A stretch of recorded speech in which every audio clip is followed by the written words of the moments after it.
If the universe naturally drifts toward disorder, why does it contain stable atoms at all? Look at your hand. Really look at it. You are perceiving solidity, structure, and permanence. But the laws of physics suggest this is a deception.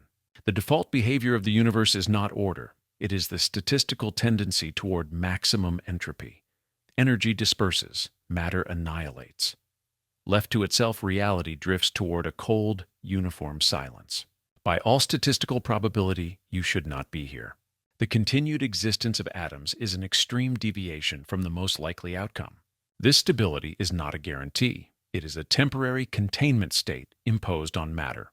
So to understand why you exist, we must understand why atoms haven't vanished yet. The easiest place to see this contradiction is not in distant galaxies, but in your own hand. If you press your hand against a table, your brain registers a sensation of resistance. You interpret this as solidity. You assume that the atoms of your skin are physically contacting the atoms of the wood. But this is a fabrication of your nervous system. At the atomic scale, matter is almost entirely void. If an atom were the size of a football stadium, the nucleus would be a marble on the center line, and the electrons would be gnats buzzing in the highest stands. The rest is structurally empty. 99.9999. 6% of the atom is open space. So what is stopping your hand from passing straight through the table? You are not feeling matter, you are feeling force. As your finger approaches the table, the electron clouds of your atoms encounter the electron clouds of the table. Like two magnets with the same polarity, they repel each other. This electromagnetic repulsion signals your brain that you have touched something, but in reality you have never touched anything in your life. You are effectively hovering nanometers away from every object you interact with, suspended by a quantum exclusion zone. Yet even if this solidity is an electromagnetic trick, the particles themselves, the protons and neutrons anchoring the system, are undeniably real. But their presence is the greatest statistical anomaly of all. When the universe began, energy condensed into matter. But the laws of physics demand balance. For every particle of matter created, a particle of antimatter should also have been born. Matter and antimatter are cosmic opposites. When they meet, they annihilate instantly, returning to pure energy. In a perfectly symmetrical universe, these two forces would have canceled each other out completely. 1 billion protons meeting 1 billion antiprotons should have left a universe containing exactly 0 atoms, a cosmos of pure sterile light. But the symmetry was not perfect. A small asymmetry known as CP violation was present. For every billion particles of antimatter, the early universe produced 1 billion plus 1 particle of matter. The great annihilation followed. The billions canceled out, leaving behind a sea of radiation. But that one single survivor, that statistical remainder, is what constitutes our entire reality today. Every star, every planet, and every atom in your body is essentially the debris left over from a cosmic cancellation error. We survived the first purge, but as the universe expanded, the surviving matter faced a new immediate threat, a temperature so high that no structure could endure it. Immediately following the Great Annihilation, the universe was not a void of darkness, but a blinding high-energy wall of radiation. For the first 380,000 years of cosmic history, the temperature remained so intense that no structure could stabilize. We call this the plasma era. In this state, the energy density was too high for electrons to bind to atomic nuclei. They were stripped away, roaming freely as a chaotic storm of negative charge. This ionization created a cosmic prison. Light in the form of photons tried to stream outward, but it could not travel more than a fraction of a nanometer before colliding with a free electron. In the language of physics, the mean free path of a photon was effectively 0. The universe was a dense, opaque fog of scattered radiation. If you had been present in this epoch, you would not have seen stars or galaxies. You would have been immersed in a glowing, featureless, luminescent fluid trapped in a system with 0 visibility. This was a universe of extremely high entropy and thermal chaos, effectively preventing the formation of complex matter. To escape this plasma trap, the universe had to execute a precise cooling protocol. It needed to expand. As space stretched, the wavelengths of radiation stretched with it, dropping the system's temperature. But before the universe could cool enough to let atoms form, a critical time-sensitive operation had to take place within the inferno. Deep within the first few minutes of this thermal chaos, the universe opened a brief critical window of opportunity. This was the era of primordial nucleosynthesis, the great compile of the first atomic nuclei. At 1 second old, the universe was a soup of protons and neutrons. But neutrons are unstable when isolated. Left alone, they decay with a half-life of roughly 15 minutes. For neutrons to persist long enough to enable future complexity, they needed to be fused with protons to create deuterium, also known as heavy hydrogen, before they decayed. This operation faced a fatal constraint: the deuterium bottleneck. If the universe was too hot, high-energy photons would blast the deuterium apart as fast as it formed. If it cooled too quickly, the free neutrons would decay before they could find a partner. The entire chemical future of the cosmos depended on a Goldilocks timeline lasting approximately 20 minutes. This is where the fine-tuning of our reality becomes terrifyingly apparent. The success of this fusion depended entirely on the precise strength of the strong nuclear force. If this force had been just 9% weaker, deuterium would not have held together. The neutrons would have decayed, leaving a universe made of 100% hydrogen. Without heavy isotopes, future stars would not have the fuel to ignite the fusion chains that create carbon, oxygen, or iron. Chemistry would be impossible. Conversely, if the strong force had been just 2% stronger, it would have been potent enough to bind two protons directly together into a structure known as a diproton. This seemingly minor adjustment would have been catastrophic. All the hydrogen in the infant universe would have fused instantly into helium in a runaway nuclear flash. The universe would have burned out its entire fuel supply in its first moments, leaving nothing but dead helium ash floating in the dark. But the constants held. The force was exactly correct. The window remained open just long enough. By the time the universe was 20 minutes old, the nucleosynthesis window slammed shut. The composition of the cosmos was locked in roughly 75% hydrogen nuclei and 25% helium nuclei. The raw materials for reality had been forged. However, these were just bare nuclei, positively charged cores, floating in a sea of fire. They were not yet atoms. To build the reality we know, these nuclei needed to capture and tame the chaotic swarm of electrons surrounding them. This would require an architectural feat that defies classical logic. The nuclei forged in the Big Bang are not solid marbles. If we zoom into a single proton, the anchor of every hydrogen atom in your body, we find a machine of terrifying complexity. Inside the proton, we find 3 quarks, 2 up and 1 down. You might assume that the mass of the proton is simply the sum of the masses of these 3 quarks. But when we weigh them, we encounter a physical absurdity. The quarks themselves are incredibly light, accounting for only about 1% of the proton's total mass. Where does the other 99% come from? The answer lies in the glue that holds them together. The strong nuclear force is transmitted by particles called gluons. Unlike gravity or electromagnetism, which get weaker with distance, the force between quarks behaves like a high-tension elastic cable. This is the mechanism of the gluon flux tube. When quarks try to move apart, the gluon field between them stretches, storing immense amounts of potential energy. The quarks are zooming around inside the proton at near light speed, constantly stretching these gluon flux tubes and feeding energy into the field. The interior of a proton is a chaotic storm of kinetic energy and fluctuating fields. Einstein's equation E per mc2 tells us that energy and mass are interchangeable. Because this energy is trapped within the confinement field of the proton, it manifests to the outside world as mass. This means your body is not made of stuff in the traditional sense. You are made of imprisoned energy. The reason you have weight, the reason you can press down on the earth, is that billions of years ago, a confinement protocol locked this kinetic storm inside a subatomic radius, creating the illusion of a heavy object. But a heavy nucleus is useless if it cannot hold onto electrons. And this brings us to the second structural impossibility. About 380,000 years after the Big Bang, the universe finally cooled enough for the recombination event to occur. The opaque plasma cleared. Protons began to capture electrons to form the first true hydrogen atoms. But according to classical physics, this should have been a disaster. An electron is negatively charged, the nucleus is positive. Opposites attract. The electromagnetic force should pull the electron straight into the proton. Even if the electron orbits like a planet, classical mechanics dictates that a charged particle moving in a circle must emit radiation. As it radiates, it loses energy. As it loses energy, it spirals inward.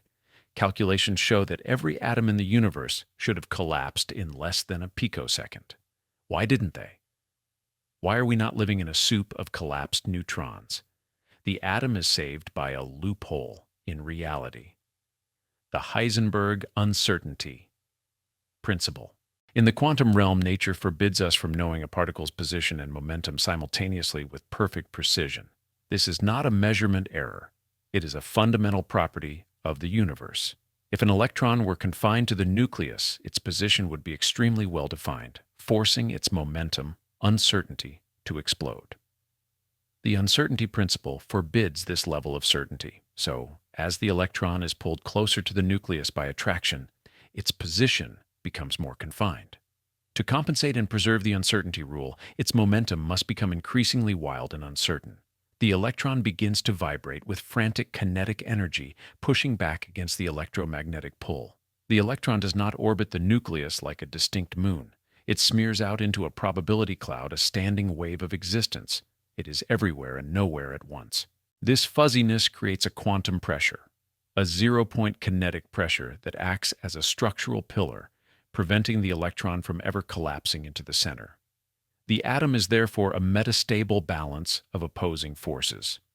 The electromagnetic force is trying to crush the electron inward, while the quantum uncertainty is pushing it outward. This tension creates the volume of the atom. It creates the exclusion zone that gives matter its size. The reason you take up space, the reason you don't collapse into a microscopic speck, is because the fundamental laws of probability refuse to let your electrons stand still. For 13.8 billion years, this containment protocol has held. The tension cables of the gluons hold the core. The uncertainty principle holds the shell. But this architecture has a limit. There are places in the universe where gravity becomes so strong that it overpowers these quantum rules, shattering the atom's defenses and revealing the darkness underneath. The atomic architecture described in the previous chapter, the delicate balance of probability clouds and gluon cables, is robust enough to build planets, people, and simple stars. But the universe contains environments where the stress load exceeds the design limits of matter itself. Deep in the core of a massive star, a war is waging. For millions of years, the outward pressure of nuclear fusion has held back the inward crushing force of gravity. But when the star exhausts its fuel, fusion stops. The thermal pressure vanishes. Gravity, patient and relentless, instantly seizes the advantage. This leads to a catastrophic structural failure known as core collapse. As the core shrinks, density spikes. The atoms are squeezed until their electron shells touch.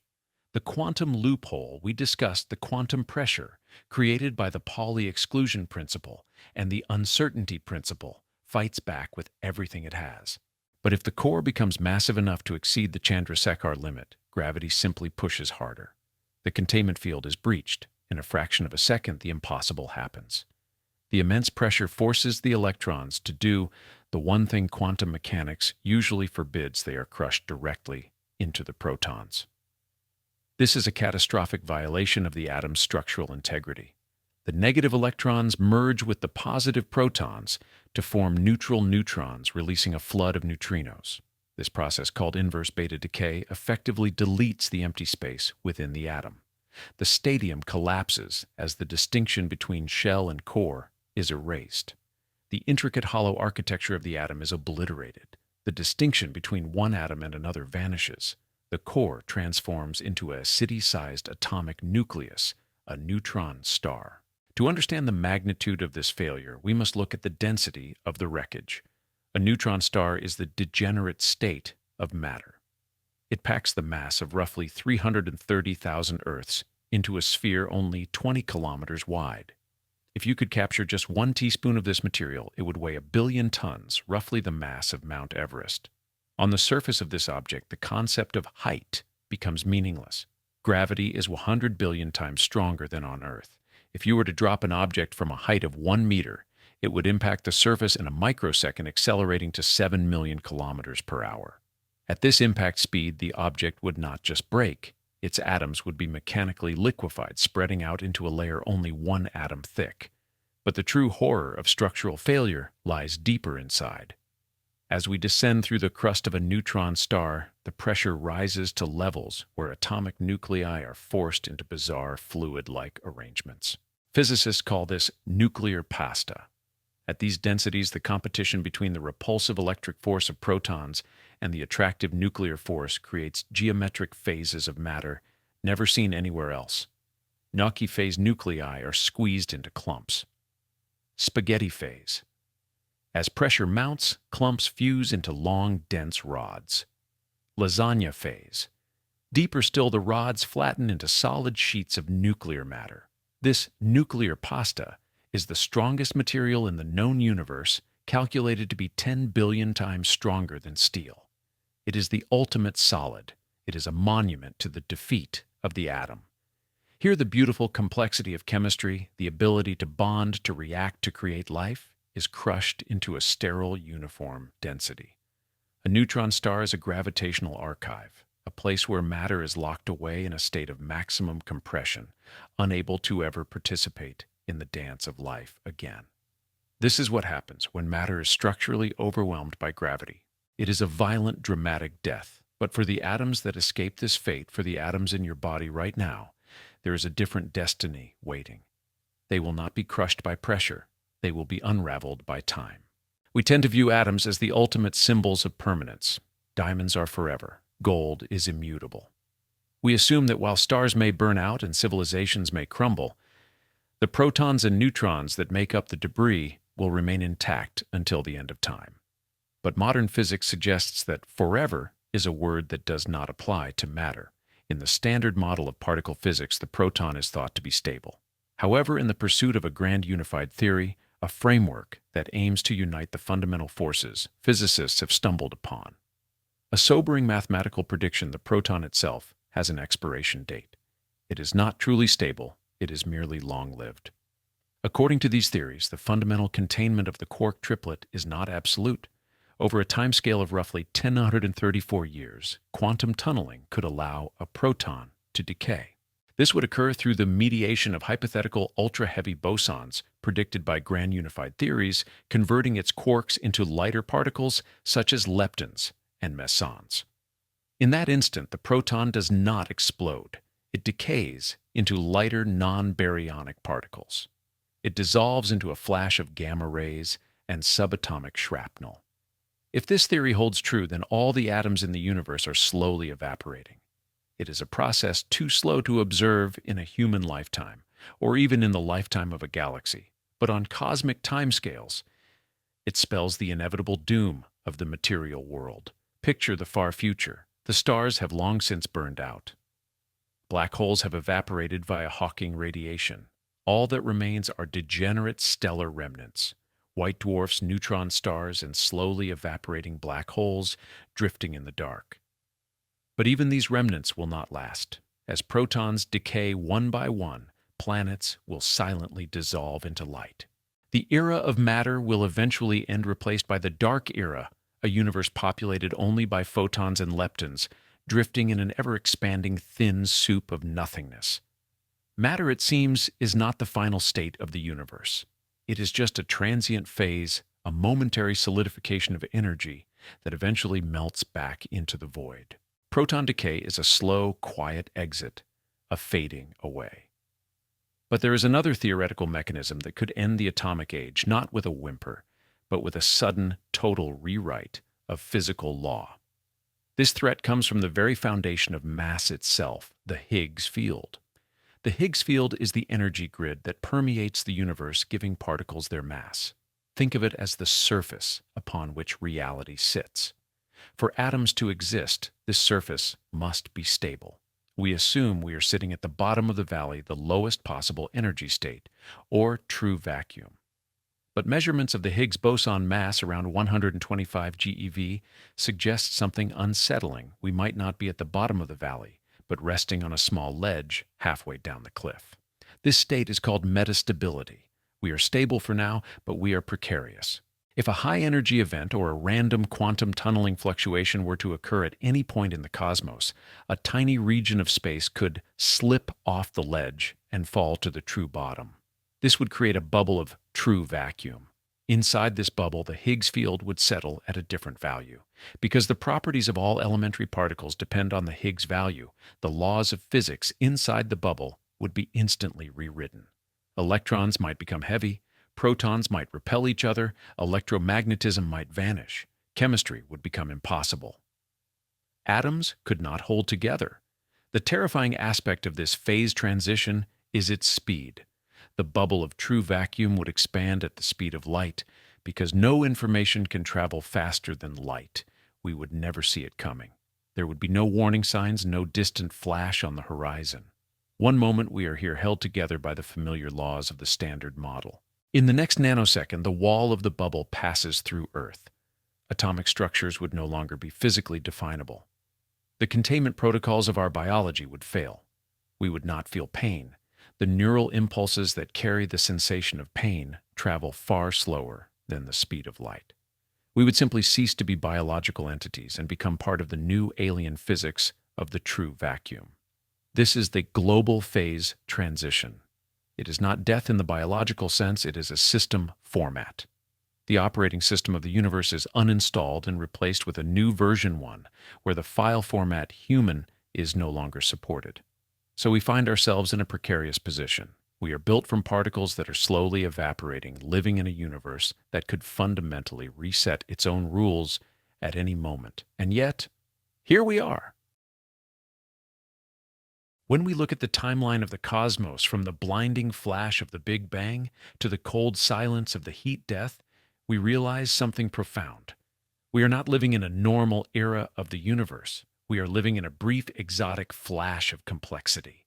For the vast majority of its future, the universe will be a dark, expanding ocean of low-energy radiation and elementary particles.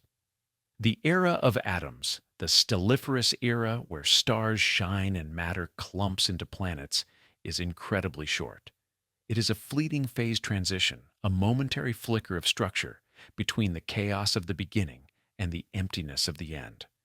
This realization transforms the terror of our fragility into a sense of immense value. The fact that atoms exist at all is statistically improbable. The fact that they have held together for 13.8 billion years against the relentless pull of entropy is a triumph of physics. But the fact that these dead, mindless particles forged in the hearts of dying stars and stabilized by quantum constraints and fundamental forces could arrange themselves into a configuration capable of knowing they exist, that is the ultimate anomaly. You are that anomaly. Look at your hand one last time. It is not just biological tissue, it is a collection of 1027 protons that survived the great annihilation, escaped the plasma trap, avoided the crush of gravity, and persisted across vast spans of cosmic time just long enough to assemble into you. You are a temporary containment field for consciousness. You are the mechanism by which the universe, for a brief and glorious moment, opens its eyes and observes itself. Eventually, the containment will fail, the proton will decay, the vacuum may settle, the lights will go out. But the laws of physics cannot erase the fact that for this one shining moment in the timeline of eternity, against all odds, we were here. Structure defied chaos, something defied nothing, and the universe was not empty.